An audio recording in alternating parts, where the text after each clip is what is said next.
Hey, Cleaning Nation, we are back with our countdown for our top 5 YouTube podcast videos of all time. Coming in at number 3, today we have Cleaning Company Marketing, the easy way to grow fast and stop wasting money. Hope you enjoy. Today, we have the amazing, the good-looking Benji Kohn from Citi Clean. And I say that for all of you on the video. We've actually got video, which is a ton more fun. Podcast folks, sorry. You're going to have to check it out on YouTube. Benji's been in the cleaning business for 14 years, and a year ago decided to strike out on his own and create Citi Clean. Benji and his team serve the Huntington Beach area. So for all of you Americans, you know that's in California, and we hate him because the weather is probably bad where we're at, and it's probably awesome where he is at. That said, we're still going to let him live. If you want to reach out to Benji and his team, you get a hold of them at www.citicleanhb. And I had to ask, apparently HB means Huntington Beach. And Citi is spelled C-I-T-I, just like Citibank. Sorry, Citibank, if you have any trademark issues, come after Benji. Don't talk to me. But Citi Clean HB. Benji Kohn, welcome to the show, my friend. Thank you, sir. I highly appreciate it. As a U.S. Army veteran and former combat medic, the help you've given me, even though we've never talked yet, has been irreplaceable. And thank you just doesn't cover it. Man, my pleasure. And I got to tell you, Clean Nation, he and I were chatting for a couple minutes before the show, and he starts spouting off like, "Oh yeah, I'm a veteran, and I've done all this and all the good stories." I'm like, dude, back it down. Like I need save some for this stuff. So tell me your story, man. You gave me a little kind of look into it before we started. It was fascinating. Share with Cleaning Nation. Okay, just because it's an ADD society, I'm going to keep it quick. So Cleaning Nation's going to have to keep up on this one. Started doing hose drops out of 15, 20, 30-foot story buildings in San Francisco for Stanley Steamer. Then I went to Coit headquarters in Burlingame, California, worked there for a while. Hold on, back it up just in case there's some ignorant people out there, such as myself. What on God's green earth is a hose drop? Sounds terrible. Oh, okay. So imagine a gigantic building that's really tall, and you see a hose, maybe about 1,000, 1,500 square feet of hose coming out of the building, going all the way down to the truck mount. And this is what you see as you drive by on the 101 in San Francisco, is me dropping that hose out of the window, which is not an easy liability contingency. So I learned the hard way in the hills, where if you forget one thing out of your truck, it's 50 to 100 steps to get back up. So you learn really instantly to count your steps in San Francisco. All right, and I like that I was expecting some sort of cool technical thing about what a hose drop is, and you're like, it's me dropping a hose. What do you expect? It's a hose drop. It's right in the title, idiot. All right, thank you for clearing me up. Continue. So moved on, tried to get a little more political, and ended up at Coit headquarters, and that didn't work out so well. It was a couple years. Got into the real estate appraisal business, which has actually helped me a lot with what I do now. And now I'm on my own. And when they say on your own, they really mean on your own. It is there's not a big support chain out there. So for people listening to this podcast, this kind of stuff, this guy right here, this is where it's at. It's very important for you to assimilate this information if you want to go ahead, because just like the book says, because I always look for books. I'm a freaking genius. Why is this business so hard? Which is something I've uttered to myself. To actually have a name of a book like that really, really brought me in. So instantly, I feel like, for people listening, I feel like Mike has really got a solid grip on what we're doing, from our home offices, from our small offices, even from our big offices. But there's nothing too small, nothing too big for Mike to handle. So I feel really lucky to be here, and all my experience being a veteran, veteran-owned business, complex stain removal, all this stuff I know doesn't mean anything. As a technician, it does, but as a business, it's so frustrating to have experience and support and still not be able to do it. And I'm literally ramming my head against a brick wall at some point, and I just got tired of it. And so that's when I found this podcast. All right. Well, make sure when you're literally ramming your head in the brick wall, you put it on video and share it with us. Cause as much as we love you, and I feel like, man, I should slip you a 20 or something for the kind promotion of it's not over. Book and stuff. It's not over. You can't gush too much. I have to cut you off, but I will put a link. Very rarely do I self-promote, but I will put a link just because Benji's kind of have to mention it, to the book. You can get it on Amazon. If you love it, throw me a 5-star review. If you hate it, throw me a nasty email. Or actually, even better, throw Benji a nasty email and then he'll forward Thank it to you. me. I'm used to those. Yeah, Ben, how dare you recommend this piece of crap? All right, brother. Well, hey, thank you so much, of course, for your service to our country. And I'm digging your vibe, man. I am ready to give back. How can I help you today, my friend? Okay, well, specific. I mean, out of the thousands of things that I do need help with on a daily basis, all your podcasts really seem to cover a lot of issues. Like the landing page episode was phenomenal. But right now, I'm staring at a list. It's a stack of paper about this high, and it's my mentor's entire customer list, which looks like it's on a dinner napkin. So he says, I'm retiring. Here's all my clients. I'd like to make a percentage. What can you do for me? And that seems to be something that I'm shying away from. That is obviously a lot of money. It's already built up and warm. But it confuses me because I know for a fact that they pretty much want him, not me. So crossing this over could be a little tender. Man, I'm digging that question. I'm a little sad because I have to work today. A lot of them are easy. I'm like, I can do that when I sleep. This one I got to pay attention and use big words and everything. But I'm sorry. I'll try. Well, again, you gave me the good plug, so we're gonna let it slide. All right. So let me ask a couple questions so I can give you some valid coaching. Sure. What I hear you saying is you've got a friend, a mentor, an older person in business that's done some good things. He likes you. You like him. He is done working, but would still like a little bit of money. You are willing to work and would like more money. And he's saying, hey, you go do these jobs and give me whatever you guys agree is fair.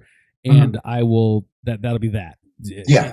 Okay. So I didn't miss anything yet on that. No. And it's a hot list. I mean, there's 10, 20 clients on there that are very loyal. And I believe that if he's never followed up once on anything. I asked him what his marketing concept was. He goes, they call me when they need me. And that's good work if you can get it. Right.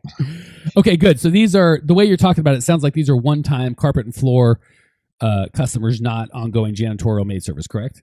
No, yeah, they're definitely one-timers, but the referrals that they give and the fact that some of them are in the commercial real estate industry, which is where I'm beginning to niche, kind of matches up. So while there are some residential customers I'll never see again, there's it's $1 million list. I'm not going to lie, but I'm sitting here staring at it, and it's intimidating me like a shack type of scenario where I know I've got everything I need right in front of me, to accomplish the mission, but it's awfully intimidating. Okay, but the type of work is not ongoing weekly or monthly janitorial maid. It's some sort of, I shouldn't say one time, but quarterly. No, but they're loyal, but not too often. When they get a client, and they need something done, they call it. All right. And basically he just turned the phone over to you. So now when it would have rang to him, it rings to you. It rings on my phone now. Yeah. Okay. And as well as they call me when they need me strategy, his work for him, you'd like to kick it up a notch just in case there's maybe a couple bucks extra in there. Yeah. Maybe more than one notch. Yeah. And the exciting thing is, it sounds like this guy's been a gift to you, not just from this list, but when you call him a mentor, I'm assuming he's poured into you and really kind of given you some. I guess I'll give him a little plug here in case anybody's heard of him, which a few people have, but he's been around for such a long time. His name's Terry Jones, and he runs Terrence Jones Carpet Service, does repair and power stretching and, of course, cleaning. But he's been in the business since you had to put the chemical on your arm to see if it burns to make sure it works. Well, hopefully that's not the training. That part of the training he's probably not giving. That doesn't exist anymore. No, but that's where he's from. He's from old school. He was director of the CFI for 5 years for Orange County in the Inland Empire.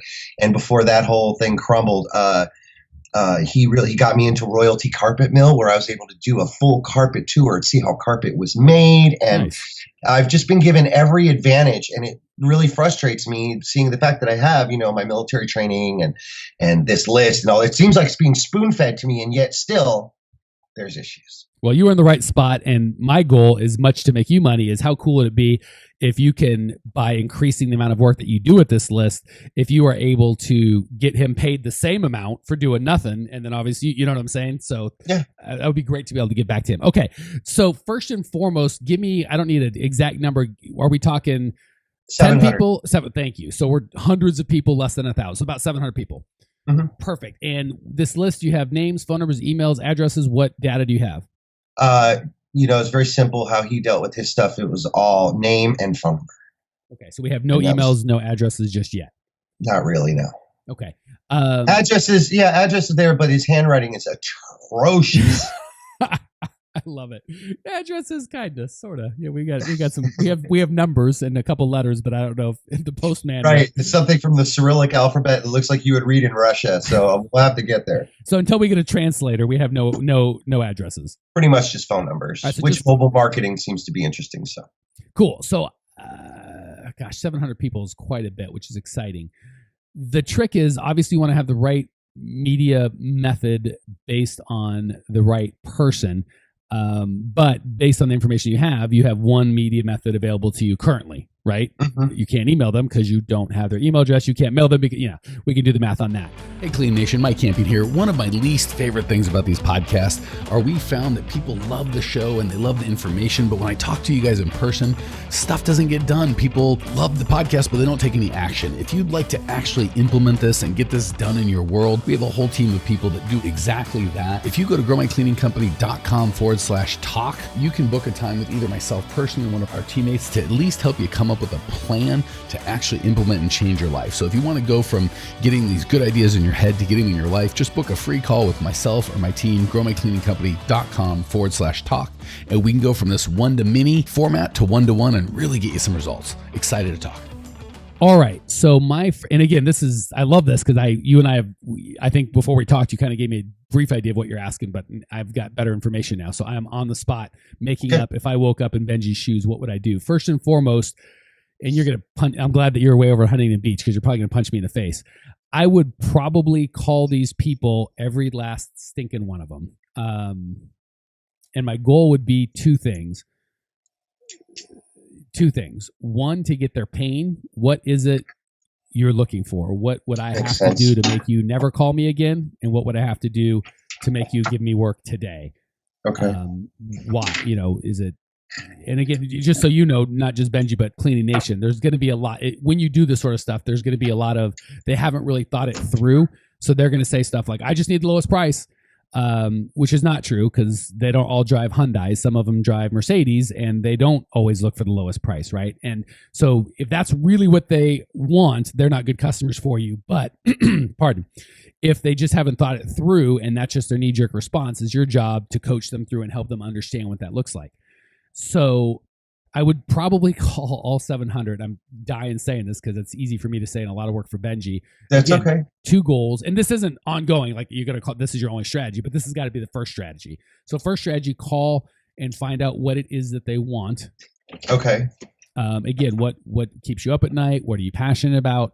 If I had to do what one thing could I do that you'd never hire me again, no matter what happened in the end of the earth? And what thing could I do where if I doubled my prices, you'd still hire me every time? Like that kind of information. Wow. Again, there's another gem. That's a writer downer. What would I have to do if I doubled my price, you'd still use me no matter what? That's one of my favorite questions. Loyalty. Well, and it's hard for them to then say, I want the lowest price. And if they said there's nothing you could do, I only care about price, you go, great. And you take them off your list. I got 690. Exactly. Well, we're not a fit. Glad I could, save us both some time. That would be the first thing. The second thing I would do is say, God, I just be quick, kind of be cognizant of if you can tell they're on the phone, like I got to go, make it quick. And if they're conversational, enjoy the conversation, but quickly just say, hey, I'm working with, right? I don't know that I'd say, this guy's retired and totally, be honest, of course, but he's still got a few years left though. We can see what we can squeeze out of him. Yeah. So just be transparent, but you just give the indication I'm partnering with this guy. And he said that you're an amazing client, which hopefully is the case. And he wanted me to call and make sure you're okay. Yeah. If he said they suck, just leave that part out. Right. And I just wanted to call and find out why you love them, why you hate people, talk about life. They'll tell you and then say, believe it or not, I've got 700 people I'm going to call. Would you have any interest once I got done with all the 700 people of what everyone else is saying they would double the price for and what we'd have? Is that anything you'd be interested in? 8 out of 6 are going to go, well, yeah, of course I'd be interested in that. Oh, why don't you give me your email address and I will shoot that data to you as soon as I finish it. I'll let you know what everybody said. So again, you don't ask them for the email address first. They don't want that. You ask them if they'd be interested in this thing that they're going to be interested in, i.e. what their kind of counterparts in the industry love. And then you email back to them. So that's how I'd start. because the address is a little different. You can get that generally from the interwebs, right? If you got because you have the name and the company name, I'm assuming, not just the person's name. Okay, so you should have been clear. You have the company name, the person's name, and the phone number. So I'd probably get the address if and when it's time to kick it up to direct mail. I'd probably get the address from the internet and not bother them with that. But the email address, that's a different one. So that would be step one. Call 700 people. Gather the pain. If you just do this, and this will probably take you a month, you will be better educated on your customer than anyone in the entire universe. There will be no one that knows, literally, because you'll be better than me because I'm in Phoenix. I don't know what, you rich, fancy people in Huntington Beach are into, and no one's going to Hey, you know what? Let me interrupt you real quick. Huntington Beach is not what it was. It's being overbuilt. It's probably going to sink at some point because they build so many buildings. And then there's a lot of drug problems right on Beach Boulevard now. So even people with $750,000 homes are getting these walkers. So I don't know what's going to happen to Huntington Beach, but I know for a fact that the water will always survive. Yes, until they swallow you up into the earth, in which case, we'll move on to the other water source. Well, then hopefully, yeah, exactly. All right, cool. So that would be step one. Step two, obviously, start a drip marketing campaign where you're going to email them once a week, give or take. And the value on that is people are so into how often. As long as it's interesting and of value to them, you can literally email them daily. Wow. But it's such a huge, as long as it's interesting and valuable to them. So help me God, if you're like, we are going green, we have these employees, me, we just blah, blah. No. If it's and again, how will you know what's interesting to them? I don't know. You just talked to 700 of them. What did they tell you is interesting to them, right? Yeah, the psychographics, exactly. Yeah, exactly. Pick up. Yeah, what are they passionate about? What keeps them up at night? What are they scared? What were they Trump or were they Hillary? Are they pro-military, anti-military? Do they drink? Do they hate alcohol? Are they smokers, not smokers? How do they feel about pot? These are the kinds of things that you'll know. So then, step one, call 700 people. Step two, and gather their information and their pain. Step two, start a drip email campaign. And then now you're at a point where you can really, now you've got options. So those are for sure two. So those are what I would do no matter what. And they'll give you 2 or 3 options that you can do. Pick and choose the ones that you like, right? These aren't. So those first two, I don't see another way to go about it. That's kind of I don't want to say mandatory, but for sure you're going to want to do those. I'll give you 2 or 3 other things. You could start a Facebook group and invite them all to it and have them share best practices. I think we hit a winner with Benji. We got the evil laugh, and for everyone on the video, I got the evil laugh and the smiley point. So that's a double win. So you can start a Facebook group, and again, you got their email address, so now you can do anything you like with them. You want to make it more sticky, right? First, you just have the phone number, and if you're not physically calling them on the phone, and you know as well as I do, business 20 years ago, when I had a business and the phones went down, we're like, well, we go home. Now we wouldn't even notice. It would be the internet, right? That's so true. We want to move them from that phone, which they probably used to do 90% of their business on and now do 3% of their business on, to the internet, which is where they do their work. So you want to be more sticky. So first you just have the phone, you move to email. Next, you just have the phone and email, you move to this relationship where they're like, oh, when Benji emails me, it's something good and valuable to me. Kick in a Facebook group. Oh, and I did want to mention, I'm sure you're in it, Benji, but for all the cleaning nation, it's like, oh, wow, yeah, I feel that same lack of community, and I love the podcast, but I still feel it's just me out here. Join the Facebook group. It's totally free. I think, 1,100 y'all now. Natalie is much better at posting in that thing than I am, so I'm pretty crappy at it, but Benji's in there, and I'll task him with anytime anyone says anything interesting, I'll make him respond. So A, join the Facebook group. It's free. B, feel free to create a Facebook group of your own community. It doesn't cost anything. So that's probably the second thing I do. Third thing, if you really wanted to start kicking it, is at that point you could start making offers. And I usually like a 10-to-1 ratio. So I want 9 emails of here's something of benefit to you before there's 1 offer of selling something. Or here's a discount, or here's why you should buy this thing now, right? You got 700, you email. If you get a 30% open rate, that's 210 people that read your email. If you get a 3% total click rate, that's 21 clicks. That's you can drum up some business pretty good. Just don't hit that. Yeah, and the referrals out of that would be great too. That would be another ask, right? One of the emails could be, hey, do you love it? Whatever, who could I share this with? All that sort of good stuff. So yeah, Facebook group would be good. Another way you could do it is offers, right? Here's a reason because I'm, taking over, or we just this, or we had your, and again, the offer should be based on their pain. I don't like price. It's supposed to be $80. You can get it for $6. No, you guys told me this is what's important to you. So I'm going to give you this free upgrade, or I'm going to make my service better than most people would get. So again, anytime it's an offer, generally not price based, but increased in service based. Facebook group would be another way to add value. You could start, at that point, you could do all sorts of stuff. You could, go out to their place and do a video interview, get testimonials, stuff like that. I love that person-to-person contact. It seems to be the best way to do things, but you can't start there. I know that. Well, and you could when you get a customer, right? So you might say, hey, when whoever is the next 5 people to sign up, we're going to do a video interview, and we'll make a cool little video that you can put on your website included. See how that's extra service as opposed to less price. Add value. Yeah, and that's a ton of value. It's a ton of fun. And guess what? You're creating content, just like you and I. You're helping create content for my audience. But guess what? I'm creating content for your audience, right? If you this video, you could share with those 700 people. I go, I'll be damned. Look at him. He's on the podcast. The guy gave me, and he's doing exactly what he said he's going to do. This is the kind of guy that's out there following through and trying to learn. So you could use the same concept in terms of making content with your customers that's a value to them and a value to you. Good Lord. Wow. It's already been circle of life. It's almost like I don't just preach to you guys to do it. It's like I do it myself, for crying out loud. Who would have guessed it? Wow. That's just absolutely brilliant. Thank you so much for just, I was so lost before I found this information, and believe me, I've had every advantage in the book, and still to fall flat on my face is pretty hard to swallow, Dude, I've done this long enough where I can kind of get a vibe of how people are going to do just based on the questions that they ask and the follow-up questions and the way they deal with it. Oh, wait, for those of you on YouTube, I've got a cat in the background. He's sighted. She looks adorable. He's wanting some free coaching. He will be cleaning soon. Hello, cat. All right. And just by the quality of questions, the way you're going, I have no doubt you were going to crush it, my friend. All right. We went way over. We're going to hit the lightning round because I've been yakking and I want to get some more of Benji's. I've been excited for this. I've been preparing for this. Oh, we've got preparation. I don't know what I'm going to do. All right.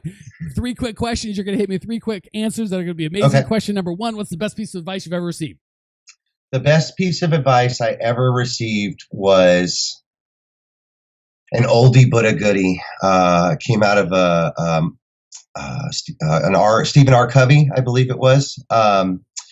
You will be the same person you are now in 5 years. You'll be the exact same person, except for the people you meet and the books you read.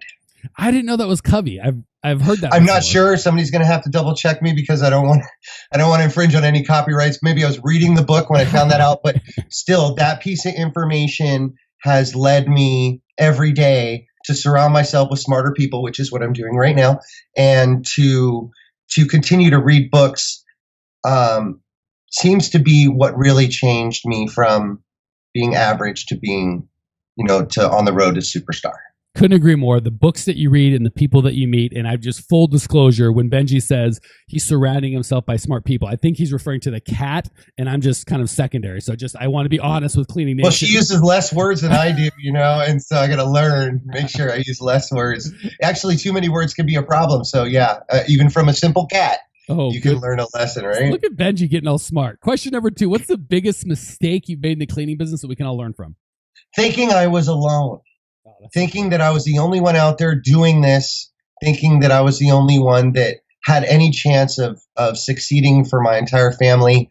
Like I said, offline, when we were supposed to do the interview the first time, I had a flood and we had to move and all this stuff. And while it seemed so bad, a week later, I go in for a lead technician job, end up with a director of the carpet department for a medium-sized janitorial company. So, you really have to keep your eyes open and focus, and everything will be there, but you just can't give up. And it's so easy to give up, but you just can't do it because the money is really staring you at the face. You're literally walking over it.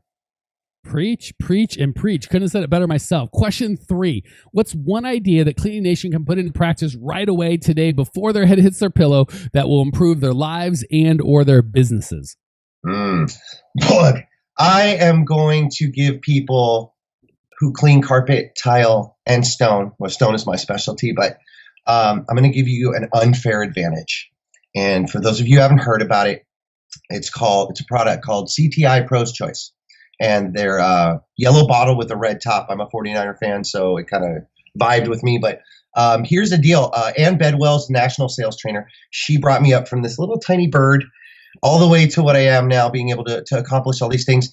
CTI Pro's Choice has an app on their phone for people who clean carpet, where if you come across a stain, you can just look it up on the app. It tells you not only what to use, but how to get it out. And then their customer service is insane. So if you're looking for, and I don't work for them or anything, but if you're looking for products, cleaning products whatsoever, you're looking for the best stuff out there with the best service and the best interaction with the company that I've ever seen, Ann Bedwell and CTI Pro Choice has given me an unfair advantage to where I can literally walk into any carpet, even if it's faux silk, even if it's wool, no matter what. I can walk in there with full confidence with an app on my phone and 6 to 7 products and knock out anything I see, including oil, urine, diesel. I've got out a wool. But if those of you who are using cut rate products or don't have enough interaction with your chemical company, CTI Pro Choice will literally save your company. I got to say, I walk in right now with no confidence I can get any stain out. So I'm in the exact opposite place. And I appreciate the share, brother. That was perfect. All right. I got to say, Benji, thank you so much for joining us. I love your passion. I love your cat's passion. I appreciate you. Cleaning Nation appreciates you. If you want to check out Benji's show notes page, he said he's going to send me all sorts of cool stuff, links to all the stuff that we talked about. I'll be right there. GrowMindCleaningCompany.com. Leave your questions, your comments, your remarks. I will see you there. Hey, Cleaning Nation, if you dug the content you just got, we don't do any ads and I don't sell anything on this podcast, but if you would just subscribe, rate, and review, it would be huge and I'd be so appreciative. Not only is it going to help me, but you'll help other owners of cleaning companies across the world work less, make more, and get profitable. So if you appreciate the value we give, again, subscribe, rate, and review. It would mean the world to me. I'd really appreciate it, and we sure appreciate your time and attention.